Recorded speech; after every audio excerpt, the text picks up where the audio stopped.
End of an era at Amazon. Jeff Bezos is stepping down as chief executive after 27 years.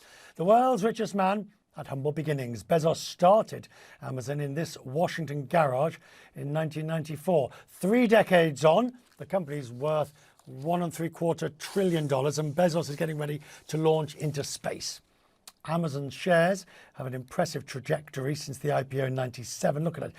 Think about it. If you look at where it was then, look at where it is now. Claire Sebastian is with me. Jeff Bezos, he was everywhere at the beginning, and now he's nowhere. He never gives interviews, very rarely speaks. But right at the beginning, I remember Jeff Bezos would do an interview with me every quarter. Yeah, he did a lot at the beginning, Richard, and I think he has sort of, it seems to be a conscious decision to talk less about Amazon and let the sort of success do its own talking in recent years. It has been an unbelievable ride, fueled in the past year by the pandemic, which has made Amazon more and more essential, and at the same time more vulnerable to scrutiny. So look, over his 27 years, he's done a great job getting customers on side. Everyone loves to use Amazon. Shareholders followed after that. But the next step for Andy Jassy, who is his successor, the head of Amazon Cloud, will be to get the workers on side. We've seen a lot of worker unrest, and also the lawmakers. Take a look, Richard.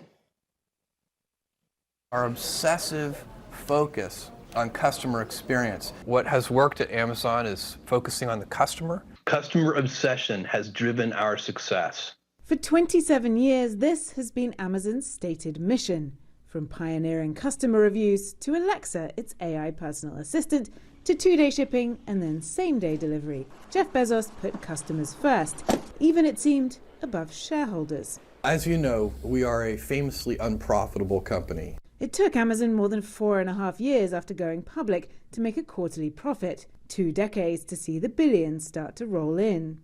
We were reinvesting the revenue and profit that we were earning from our operating businesses back into the business to continuously improve the customer experience. Bill Carr, a former Amazon executive, says Bezos was willing to take risks. Case in point, Amazon Prime, which launched in 2005. We'd actually just invested several $100 million in a fulfillment center network that was designed to ship packages to customers in a time frame of more like 4 to 5 days. So we knew that we would have to scrap that over time.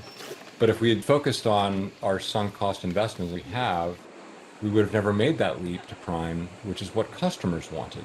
Today, a growing chorus of voices believes Amazon's growth has come at too high a cost. I think the customer focus was always about how do we dominate everybody else in this industry. There's a growing level of concern about Amazon's power, and I think you see that, across the public, but particularly workers.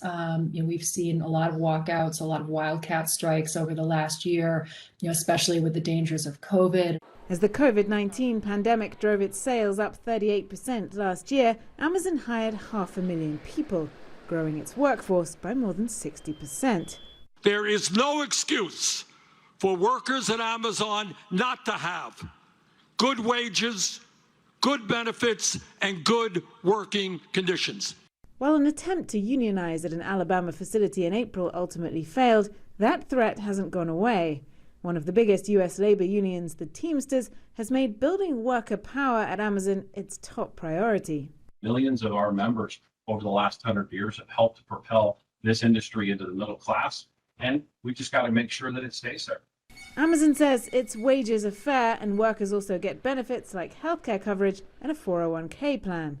In June, Amazon told us they'd invested $1 billion in new safety measures in 2020. In his last shareholder letter as CEO, Jeff Bezos updated his mission to become Earth's best employer and Earth's safest place to work. At AWS, we're customer-focused. It's a challenge his successor, Andy Jassy, now inherits. The man who built Amazon Web Services from scratch into the #1 player in the global cloud market. He will likely have to do more of this. We have a policy against using seller-specific data. Defending Amazon before lawmakers who believe it's a threat to competition. Amazon, after Bezos, just like Bezos himself, will have to reckon with the risks of stratospheric success.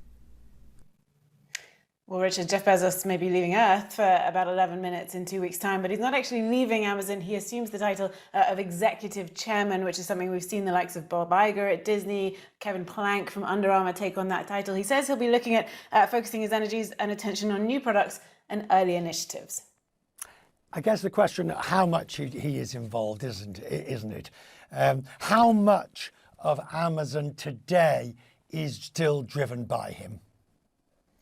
So if you ask people here at the company, Richard, they'll say that Jeff Bezos it's not about him as a person, but the sort of the leadership principles and the not so much the products, but the sort of initiatives that he put in place that he was able to scale throughout the business. And Andy Jassy, his successor, is sort of imbued in that culture. He's been at the company for 24 years. He joined in 1997, the same year the company went public. He pitched their expansion into the music market. He worked in the early 2000s as what's called the shadow to Jeff Bezos, which meant that he was sort of a trainee leader alongside him. And he is the man who built AWS, Amazon Web Services, into a $45 billion company. So in many ways, although we are likely to see a shift in tone, particularly as he will have to go probably to Capitol Hill, like his predecessor, and defend the company against this regulatory drumbeat, we will see a slight shift in tone, I think.